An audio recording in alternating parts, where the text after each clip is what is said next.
Whether you're not selling enough cars or you're having a hard time getting clients to the next step comfortably, this video is for you.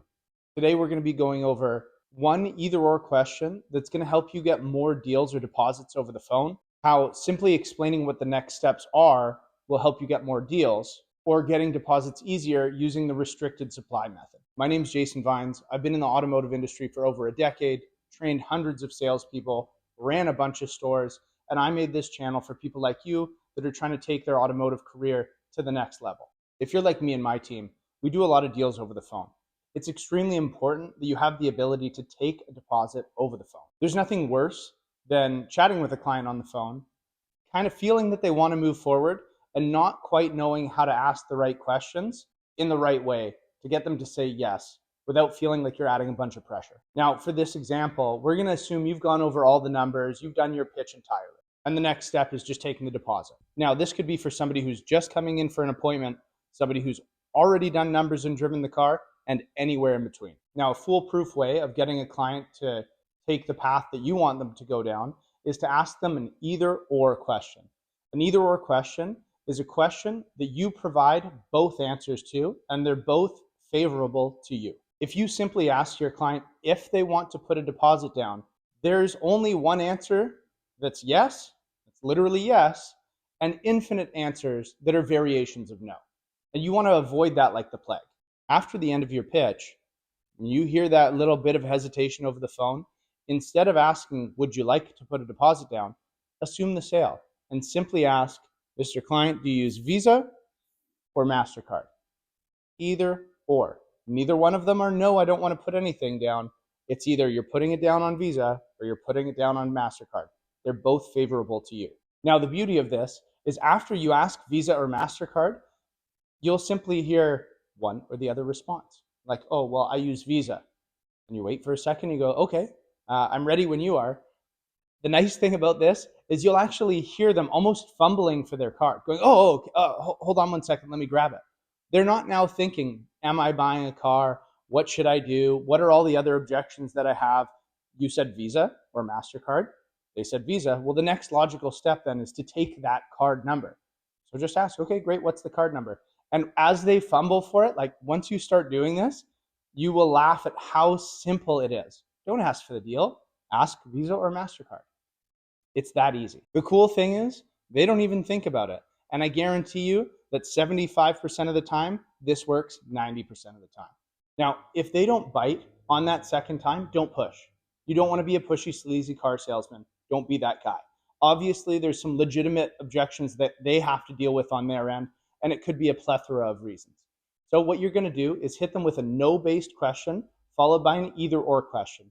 So something like, Mr. Customer, would you be opposed to me following up with you either later today or would you prefer later in the week? So just to break that down, would you be opposed to, no-based question, today, like following up today or later on in the week? Again, they're going to say, no, I'm not opposed to it. Obviously, we were so close to making a decision that I would like you to follow up with me. And then an either or question again, where it's today or later on in the week, and perhaps they give you some supplementary response where it's an additional time that works better for them. Or they could say, you know what, I'm going to call you back in 5 minutes. All of these things are beneficial for you, and you're just trying to gently get to the next step.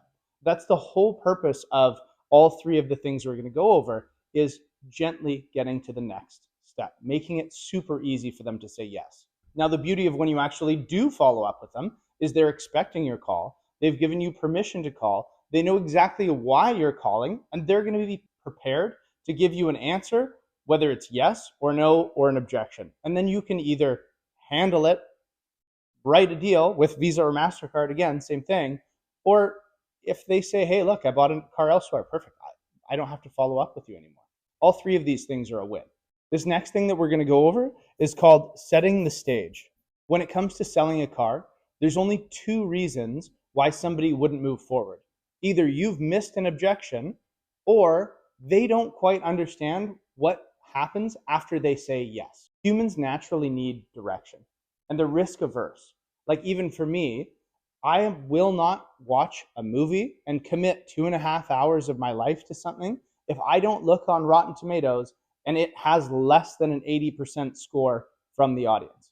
I refuse. I'm not willing to waste my time. So I'm happy to invest 30 seconds of my time to double check that this is not going to be a waste of time. And that's for something like entertainment. Imagine if it's a $50,000 decision, you truly need to understand exactly what next steps are going to look like.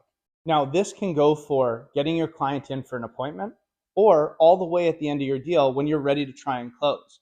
If you start to feel some hesitation from your client when you're asking them for something, set the stage.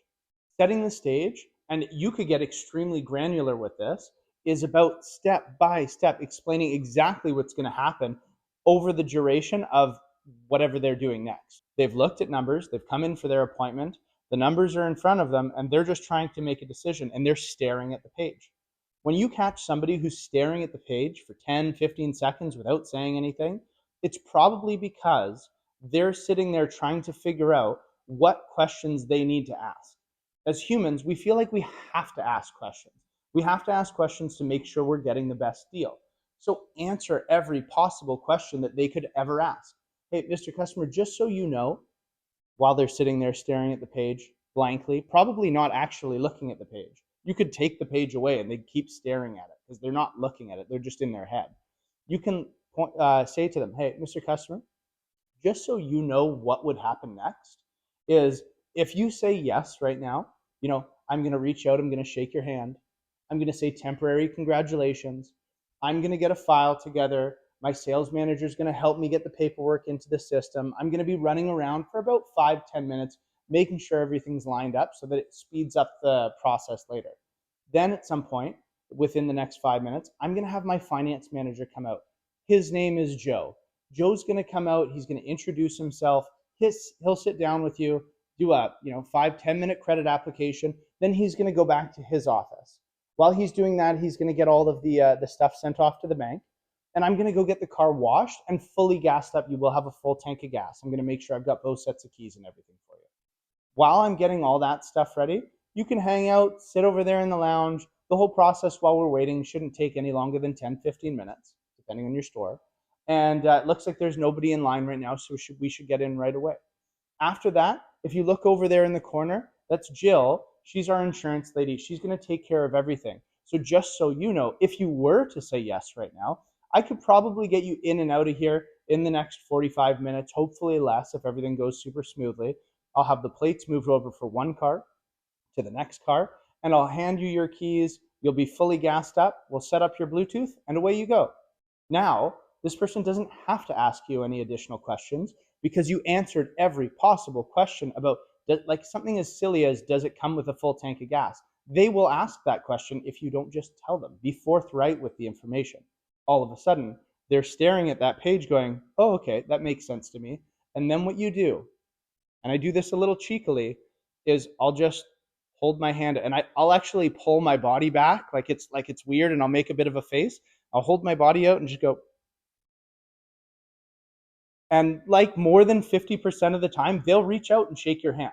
It's really easy. It's the easiest close. You've explained everything. You've set the stage. What else would they have to say no to? And if they do have something to say no to, it's one simple final objection that you can then overcome. Now, at that point, I don't recommend going for the second close and holding your hand out again because it might seem a bit pushy. The first time's a joke. The second time's pushy. So what I would do on the second time is simply go, okay, any other questions before we get the ball rolling? Or any other questions before we go ahead? And then when they say, no, I'm good to go, then you shake their hand and make sure you say, temporary congratulations, let me get everything ready for you. And then, because you've set the stage, they know exactly what's happening while you're running around and getting stuff ready. They know the insurance lady, whatever name I gave her, is in the corner waiting for them. They know, oh, well, it's only going to take 45 minutes or so, and I should be out of here quickly. They know that their plates are getting moved over, and it's easy peasy. You've answered every possible question that they would ever ask before they asked it. Remember, by doing this, you're showing them that you understand. Mr. Customer, it can be a big decision, can't it? But here we go. Let's just make it easy. One of the things that I used to say to my clients, if they were having some hesitation before I learned about setting the stage, is a line that I would use is I just kind of look at them and go, you know, it's a lot less stressful after you say yes. And people will laugh at that and go, fuck, yeah, I guess you're right. Like, it's only stressful right now because I haven't said yes. And after they shake your hand, you'll actually watch their shoulders drop and go, oh, okay, it's done now. This hunt, this 6 months of whatever I've been looking at is over. So the last thing we're going to go over is called the restricted supply method. Now, this one I personally learned from watching The Boiler Room with Vin Diesel and Ben Affleck, in a scene where Vin Diesel actually tries to sell a doctor some stock in a video. I'm going to show you this in a second just so you know exactly what I'm talking about, where he's trying to sell the guy a stock, but he gets the guy not to think about buying the stock, but why he couldn't buy more stock based on using this method. Now, the times that I use this method are if somebody's putting a bunch of money down on finance or if they're paying cash. I use this right at the end before I ask for the deal. So I've explained all the numbers, I've gone through everything. Again, I see them thinking, and I don't say Visa or Mastercard on this case. I don't do a set the stage because let's say I've already explained it to this client. What I'll do is just say, hey, Mr. Customer, just so you know, the maximum you can put down on your card, and each store, of course, is different. At my stores, it's all $5,000 because we get charged the credit card fees. So I'll say to the client, hey, look, Mr. Customer, just so you know, the max I can put down on your credit card is $5,000. Now, do you collect points? Oh, you do? Okay, yeah, awesome. Well, obviously, you want to collect these points. Instead of putting it down on your debit card or going and getting a bank draft, why don't we just put the max of $5,000 down on your card, and that way you can collect those points? How's that sound? And then the cool thing is, instead of them being, let's say, having an objection about putting the money down or putting the money down, because the goal, of course, is putting the money down right now, instead of them having the objection of, well, I'm not ready to do it, or I don't know, it's a lot of money. Now, all of a sudden, because of the restricted supply method, you've told them there's a limit. You can only put $5,000 down on your credit card. And again, the reason why is because of the points and for us, the credit card charge. So their mind has gone from, well, are you sure? Like, I can only put $5,000 down? And when I use this method, the cool thing is people now are not talking about the price of the car. They're not talking about whether they're making the decision. What they try to do is they end up going, well, why can't I put more on my card? What if I put 2 cards? Can I get points on both cards? And they start focusing on the points. Now your deal is done. You're good. You're not even talking about the price of the car. All you're doing is talking about collecting points on their card. Restricted supply method gets you to a point with your client where it shifts their focus, not from, I don't want to put money down, but to, why can't I put more money down? So I'm going to play a quick video, Vin Diesel pitching a doctor, and it'll kind of explain that. This is where I got it from. Hi, Dr. Jacobs. This is Chris Marlin over at JT Marlin. Marlin? Right, he's my father. He's my mother. So my associate tells me you're interested in one of our stocks. Your wife's on break. I will call her back. Yes, MSC sounds like it might be interesting. Might be. Might be doesn't sell stock at the rate MSC's going for, Dr. Jacobs. We're talking very high volume here. Oh, well, I still have to run it by my people. That's great, Doc, if you want to miss yet another opportunity here and watch your colleagues get rich doing clinical trials. And don't buy a share and hang up the phone. Well, hold on a second now. I didn't say that. I just want to talk about it some more. Honestly, Doc, I don't have the time. This stock is blowing up right now. The whole firm's going nuts. Hold on, let me open up the door to my office.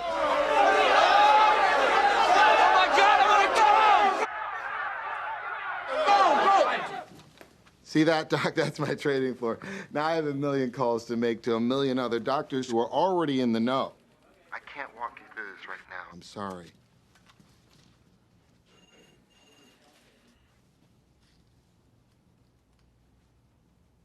Okay, let's do this. Now, since you're a new account, I cannot go any higher than 2,000 shares. I'm sorry. 2,000? Are you nuts? That is way beyond what I was thinking. 2,000? Jesus. Listen, I'm curious. Why can't you sell me any more than that? Well, we like to establish a relationship with our clients on something small before we get to the more serious trades. Let me show you several percentage points on this small trade, and then we'll talk about doing future business. That sounds good. Give me the 2,000 shares. Done. You sure you can't do any better on this one? I'm sorry, Dr. Jacobs. I can't. I'm sorry. All right, we'll start with this trade then. Okay, great movie, highly recommend it. Boiler Room. Super old, but really good. Well, not super old for me. Maybe super old for you guys. So in the video, you can see that the doctor's taking the phone call and he's busy and there's a lot going on. Instead of him saying, why would I put so much money down? All of a sudden, because the restricted supply method, he's sitting there going, wait. Why can't I put more down? And Vin Diesel explaining, well, no, first time client, yada, yada, yada. Now, in the movie, they are scamming people. So this is not a scam. This is just a way to overcome a potential objection by getting them to change their focus. But instead of him worrying about putting X amount of dollars down, now he's thinking to himself, boy, I wish I could have put more money down. And it's in a totally different ballgame. You're not even focused on the price or what you've put down. Instead, you're just wishing I could have put more. The whole purpose of this video is to make the clients feel comfortable making a decision that they were already going to make. We're not tricking them. We're not pulling the wool over their eyes. We're making it fun. The same way when you go into an Apple store and you buy a $2,400 phone that's the exact same phone that's in your pocket, but it's got one less button or one more camera, right? You're still happy to make that decision because the atmosphere and the environment that Apple has built is fun and you're happy to spend your money there. And you're probably pretty damn loyal too. So by using the Visa Mastercard method, when you're on the phone with the client, they're not thinking about, am I making a decision? They're just saying, well, I use a Visa. Perfect. What's the number? Oh, okay, no problem. Now they're used to pulling their wallets out to do with it. Or again, you flush out an objection. By setting the stage, you make sure that even somebody who's never bought a car before knows exactly what steps are going to happen, whether they're coming in for an appointment or if they're going to buy the car. And finally, using the restricted supply method, you're getting the person to start thinking about something else, right? By collecting more points, or why can't I put more down on my card, instead of thinking about the overall price that they're paying for the vehicle. Thanks for sticking around for the video. Again, my name is Jason Vines. If you like this, like and subscribe the video. And if there's anything else that you'd like to learn, please put it in the comments below so I can keep coming out with these videos.